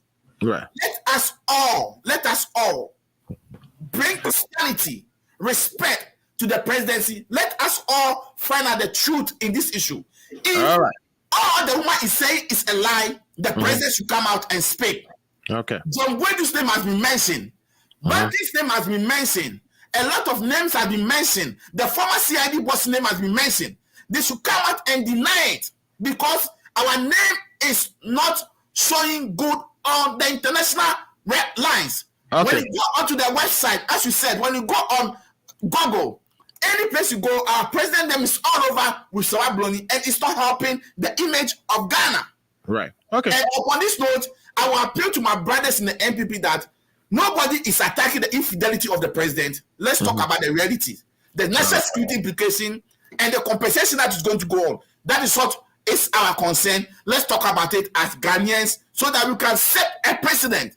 So that tomorrow, if His Excellency John Dramani Mahama become the president, he knows that if he dare mess up what has happened to the current president, worse things will happen to him. And if it happens under his administration, I will talk about it. I will not be a coward and a hypocrite like my brother Ifa, who refused to talk about it. But he spoke about Papano. I am saying that Ifa should be bold and speak about Akokrano this afternoon. Thank you. Thank you so much. Thank you so much. That's a lot of firework. Woo! On this note, if you have water by you or something, everybody drink some water. Come down, so we can bring the temperature down a little bit. If I see his face, if I should show me his face, I want to see his face. If I come down, I want to see your face. You know, if I could not look into the camera whilst he was addressing, the issue was so shameful to him. Is in the back there crying? All right, great. So let's bring in my brother Kojo DC. Kojo, you've heard a lot of fireworks coming from Port Isosu this afternoon about the misconduct of the president. I don't know if you would consider it a misconduct. Let's hear what you have to say. Thank you very much, my brother. Understanding me, like, when it comes to infidelity, any private life that is not associated with anything that will, first of all, benefit you, your family, society, I don't even care about it. For two adults, that's in their private time. That's not my business. But let's ask this question. What rule or what law has the president broken? What national security? It's broken Article 69(1), Clause 1. And that which Clause 1, which says, I don't have one, I'm just working on. He says his action has brought or is likely to bring the high office of presidency into disrepute. So, meaning that it has disgraced the so country. that's it. It has been disgraceful. Because it's slept with somebody. Is that the crime? And the manner in which that information came out has caused. Here's a woman on national TV alleging all manner of things, playing tapes of the president's being discussed in context that we wouldn't want to repeat here, right? So we are saying that the Constitution is clear. The Constitution says the action of the president must bring the country, the high office, into disrepute, or must be likely. So it is not that, he has caused shame to the country, but his actions are even likely. I mean, if you want to stretch it. Okay, so this is the thing, though. Like my like if I said, so if anything that. What's your point? Are you trying to say the president hasn't caused disrespute to the high office of presidents? I don't see it. We have a president whose boss was leaking somewhere in the Oval office, never worked anywhere. So see, that's life, I don't want to go into it. That caused an impeachment of Bill Clinton. If that's what you're trying to say. That is what I'm trying to say. Is like, let the processes go through. Let's see what happens. But for me, so you're saying, hold on, that's profound. It is profound. You're saying that you endorse that the processes should go through. The impeachment processes should go through. That's what you're saying. If somebody has alleged something, they should be investigating it, right? The father of that lady went there.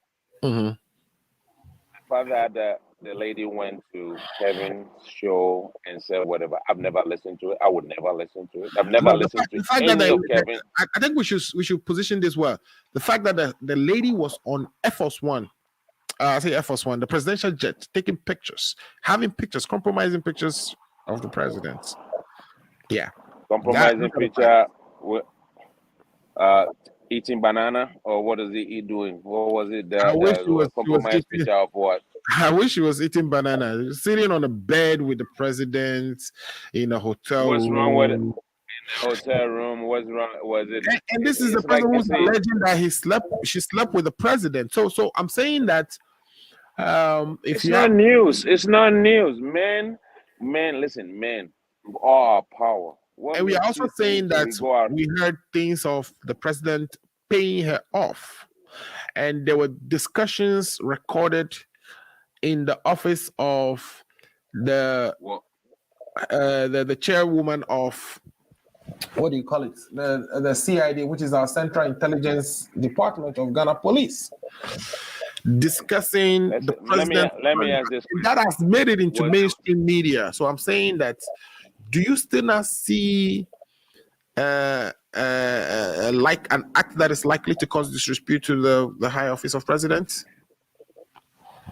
Says, they say in the Bible, who have never done this before, throw the first stone. You are not I a would say stammerer, on this so the fact that you are stammering on this issue, it's very concerning to me. I'm not. The concerning. Yeah, I will agree with you, because for me, anybody who knows me, right? I don't discuss certain things. I don't like it. I have 6 kids, so just imagine. Right? I Put a don't like break, it. my brother. Right? So it's just that when 2 adults does something and then the other person decide, let me just go out there and disgrace the other person, it just doesn't make sense to me. This is the president we me. are talking about. These are the conducts that The president is not God. He's not Jesus Christ. He's a human being. Like he lives in a that town office I is know. a very He lives in it's called the high office of the president. It's not called that for no Of reason. course. That office is Have supposed you- to have be you- respected. Your conduct is very important. You are not just anybody. You are the president of the Republic of Ghana. So that's what we are saying. Yes, president of the Republic of Ghana. I understand that. But he's a human being, first of all. First of all, I wish if he had done it to me, like a guy like me, I would be worried. But the opposite side, kudos to the president. That's how I would say. I don't have anything to say about this, because it just don't make sense to me. And the people even who are even saying this, it's just for political. When Papa knows something happened, I say this is nonsense. Excuse my language. Who cares? Listen, we even the young ones or the young ones, how many kids do we have? And then the whole president of Ghana, how many women that go to her? So let we can do politics with it. And I agree with my brother. Yes, this is the time we have to point that thing to a dice. Another news will come and it will go. It is this time, just give you another week or two, this thing will die off. I don't care about whatever she says, whatever she does. 2 adult concerned. The president didn't rape her. If it even happened, something or that happened, nothing happened like that, right? She is not an infant, right? She's not underage, right? And she's not a man. I would have been worried by that. But a woman, the president is a man. Well, you don't want to get into that aspect, because as to whether there's a woman and a man and all that kind of stuff, we are trying to avoid that one, because there's a lot of subject matter in that area as well, So that's the point. Until we have something contrary to that, if the woman is the man, then we can go on that. We know the woman in question and what she practices, so Oh, no, the one she practices is okay for me. Huh? you are So, suspect. I'm a suspect man, so that's why I say I have 6 kids. So you just imagine. I just don't want to go there, right? It's not something that God has bothers blessed me. But you. if the God has president, blessed you. if the president have done anything contrary, I'll be the first one to say let's go through the process. Even if you hear about this very gentleman, which I would not compare myself anywhere near to him. And he was this very Alhaji Hussein, former minister for roads and highway, and then a lawyer himself, former NDC. He said this thing is dead on arrival, and he knows it. Everybody knows. We just can't for this. Yeah, but that's how it is. We shouldn't investigate, misconduct, right? Of course. See, yeah. No. Let's go in there. She has alleges. He who she alleges must prove. Is that not right? So they should bring in. She should come out and bring the proof that the president used ABC national security. Mahama was no, one minute. Let me land on this one. Let me land. Listen, the president, so-called armed robbers, brought in security person Kojo Day, me, Ifa, to come and attack her. She should bring it out. Those are the people who attacked her, right? They should bring it. It's just being alleged. It's not a fact. It's being alleged. So if anybody is interested in investigation, no problem. We live in a rule of law, right? We should obey things that goes on. Let's go on. But for me, it's not a big discussion. Listen, this morning on Newsfile, Samson was talking about state-owned enterprises, managers having fat checks in their pocket, and they are not even producing anything for the country to benefit, and they're getting big, huge paychecks, vacations. Those are the things I want to talk about. No, somebody said, wow, whatever, having fun. Well, the president bringing the presidency into disrepute is also very important. Perhaps Samson. I don't see it.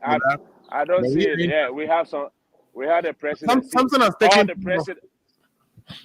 all the presidents the Fourth Republic, with the exception of Atamels we didn't hear of, each of them has been scandalized by something. President Daniel Rawlings, President, may so rest in peace. The former president John. We are talking about this president right now. I'm just saying this is no news. When it comes to Jiggy, it's no news. All right. That's it. Now, let me land one with something that my brother Paul said. 1 minute to do my brother Paul said. He said, no, 30 seconds. He said, in the NDC, they are democratic, and then they will make sure that everybody see. In 2012, when George Boatin wanted to contest, they told him he was crazy. So we know their taxes. They have all sorts of taxes. The only NDC that a president can sit and say, this is my chosen one, and then they just went. Do you remember Swedro Declaration? That brought you all those things. So they should spare us. The Swedro Declaration brought Atamis, which you love so much. You see, after DC is diverting the topic. He's not addressing. He's diverting on the topic. Yeah, I mean, like I say, he's stammering, which is. Yeah. Dr. Tu even cannot talk about it. Bring Dr. Tu, he can also not talk about it. Dr. Tu left the program. But you yourself, you know it's not necessary. You know it.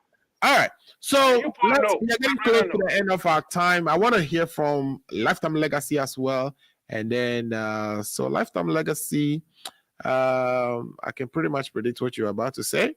But we still want to hear from you anyway. Lifetime Legacy. We've heard some horrible things before in the past, and like our brothers are alleging here, this is another news. It's not going to end anywhere, But do you think this is still necessary for us to go into it? There are serious things, perhaps, that we should be spending our time on. Don't you think?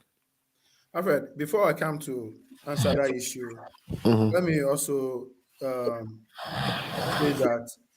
Add my voice to what my senior comrade Paul said. NDC, we are a party where we have a lot of people who can step up for the presidency. And one thing, if you have noticed very well, anytime somebody get that opportunity to lead a party, the entire grassroots rally behind that person. We are not like Ifa and his group, where they'll be fighting among themselves until we are not like that. If you check our history very well, you know that we are good in doing that. Alfred, the question again, Sewa Bruni versus Nanado. Does Nanado have a track record of infidelity? The answer is yes. Okay. I'll take your memory back to 2012. During campaign, Nanado was supposed to be on GTV to a breakfast show to conduct an interview. There was this lady at that time, the husband was working at Tamale DVLA. The husband was working at Tamale DVLA as to 2016. I got a chance to meet the woman. She even, in fact, the woman in 2016 ran into our campaign car mistakenly, not intentionally. So I got a chance to see the woman. So I want us to close at 4 o'clock. So you have like some 3 more minutes left. I'll do justice to that. So what am I trying to say? Nanado have a track record of infidelity. When you Google right now and you say Nanado fondling a woman at GBC, the video will pop up and you can watch it yourself. So, like the accounts will say utume say obotwini na no kitin na wan usi wonya no wanyaye a obebotwini nanim. Is it wait? Any person who starts a practice or a behavior small, regardless of whatever status the person will find himself, he will continue with such a behavior. Nanado in opposition, even at GBC, like I've making references to, a woman in a public service was rendering her service for you to conduct an interview. You were holding the woman breast in a makeup room. When you Google that video, when you Google right now, the video will pop up and you can share it with your viewers. So for me, I am not surprised with the allegation of the woman because there is a track record of Nanado doing that. Let's see, as if I was saying that, let's see if the impeachment process will work. If it doesn't work successfully, it will be on record that once upon a time, a president of Ghana was using the presidential jet for things that are immoral. It will be on record that the presidential jet, the president used the nation's resources to misconduct himself, as it was done in Achampon's era. There is a car by name for Ubebi Beji Golf, if you remember. So Nanado will also go in the history of Ghana to be noted for using the nation's hard-won resources for frivolous things. Thank you. Thank you so much for the brevity in your submission. I really appreciate it. For this moment, I'd like to give everybody some 30 seconds to kind of give us their last words. Let's start from Paul DeSoso. Paul, can you give us your last words in some 30 seconds, please? Well, thank you very much, Mr. Muzo. I'm grateful to be here this afternoon, and I know today is a very difficult time for my brother Ifa and DC. They find themselves in a very tight corner that they cannot even speak. I hear you. It's part of life. Just to make sure, or just to say that when the Papano issue came, the way my brother Ifa was very vocal, I expect him to be very vocal with the Akofo-Addo issue. That's all I will say. Thank you. All right, thank you so much for that. Let's bring in Efa for his last words. Efa, if you're listening, can you please give us your last word? We can get it. Yeah, there is a music on the background. I don't know if it is to accompany me. Yeah, Majestic. It's to kind of make your last words sound so, super majestic and attractive to a lady when I walk out of here. Okay. There you go. So let's go into it. So today we came to discuss the EIU report, and we make our various submission to WIT that we are sure 2020. Including that of Nana Sawabroni. 2024, we're going to win the elections. All right. And then we delve into a petition that has been brought to Parliament, which is very frivolous. Let me put it on record that the president has not authorized anybody to go and rob anybody. So let's get that straight. But people can do whatever they want to do. I think that as we grow in our politics, right, there are certain things, as much as possible, we can play politics, but certain things are nearly not whatever they seem to be. And, let's know that it is the nation that is at stake. A lot of international scandals and stuff like that have hit us. And, there are a whole lot of things that are going to hit us and stuff like that. But when somebody is trying to disgrace us as a nation, let us not fire it. We can fire it for political expediency, but to whom does it benefit? Having said that, I must say that, when we come here, as much as possible, me especially, and I've seen it in our conduct, let's try to make this program one of the best out there. We respect the listeners, and we are always going to make sure that we give you the best. We don't claim to know it all, like I always say, and sometimes we go off. Forgive us. And then continue to patronize us and make sure that you share the feed and like it so that, we can also be recognized on Facebook and all those places. I really am always happy to come here and debate Lifetime Legacy and also to debate incoming chapter executive, Almighty Paul DeSoso. All right. My businesses are in Ghana. If you want us to talk about that, see me behind the scenes because, the pretty good stuff going on over there. In finance and in the agri sector as well as in the real estate not so good. So we can talk about that and see how that goes. But, Paul, Alfred, we appreciate being here so much and we really want to thank you for that. And always continue to give us the best, punch us, challenge us to bring out the facts and stuff like that. But not every question deserves an answer. Not every question. God bless us all. God bless us all. You're going to say Papa no. Won't you say Papa? Just say Papa no. He doesn't want to say that. It's Come okay. on now. All right. You all be nice. All right. Okay, Lifetime Legacy. Let's hear your last words. And Yeah, Alfred. I Yeah. think, like Yeah, I yeah. said earlier on, I would just NDC. We are a democratic party, regardless of the doom wishes of MPP. Mahama will continue to be our candidate. There is unfinished business that man have to come to perform. Okay. So we are not concerned about what the MPP are going to say. He's our chosen one and have been chosen to lead us to the promised land. If MPP think that Mahama is not a good candidate to win election, and we say that he's the one we like, they should celebrate. They should rather go on the street and celebrate that the NDC people are bringing Mahama. Okay. Thank you. Thank you so much, my brother. All right. So I think the last person here today. Oh, did we hear from you, Kojo? Okay, Kojo. Please No, give us your last. Yes, give us your last word and let's bring it to an end. All right. First of all, thank you for being able to come in, and God give you strength.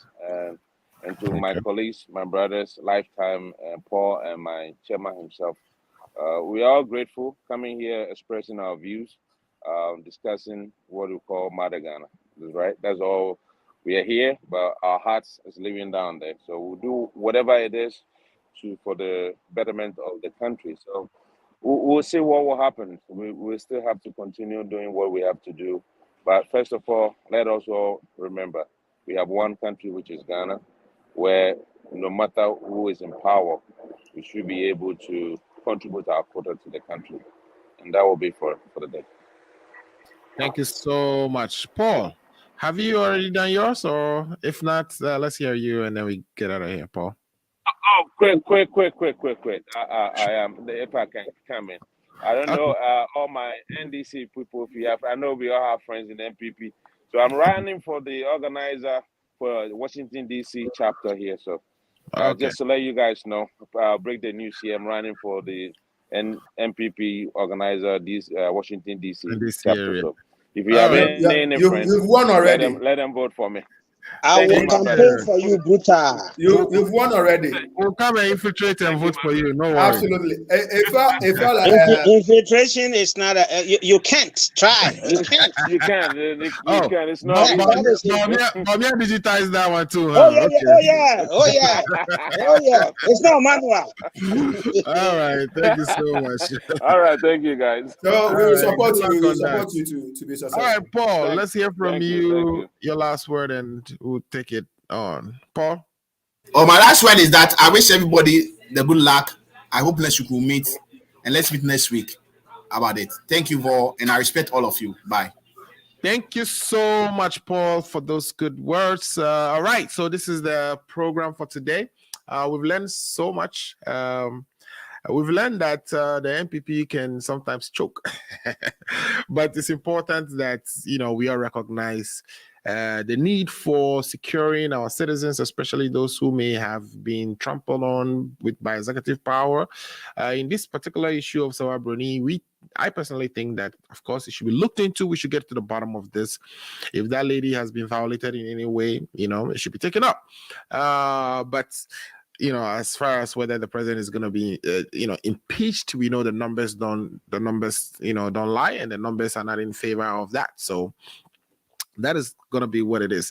In terms of the issue of, whether President Mahama should run again, we know the NDC is definitely going to keep President Mahama. So if you follow this program, that's, if you are following politics actively, you already know that it's going to be President Mahama running again. And it's just sad sometimes that the NDC is not taking this opportunity to actually push additional or other people who perhaps may be ready for the future. The Port also says, they are doing so. Lifetime Legacy says they are grooming somebody. We want to know who that is. Maybe it's Nana Ajman, who is likely to succeed President Mahama and extend their rule. We don't know. So let's hope that this political campaign season will see other competitive candidates and squarely let the best win. All right, that's the Ghana agenda for today, April 23rd, 2022. If it is Saturday, it's Ghana Agenda time. We would be back next week to discuss more interesting topics coming from our dear nation, Ghana. May you all enjoy your weekend and pray for us, wish us strength to come back every week and do this. Thanks for watching, and thanks to all my panelists for taking the time to contribute. Really appreciate everything they do for this program. Again, my name is Alfred Amuzu, and this is the Ghana Agenda. We will be back next week. Have a good rest of the week. Bye.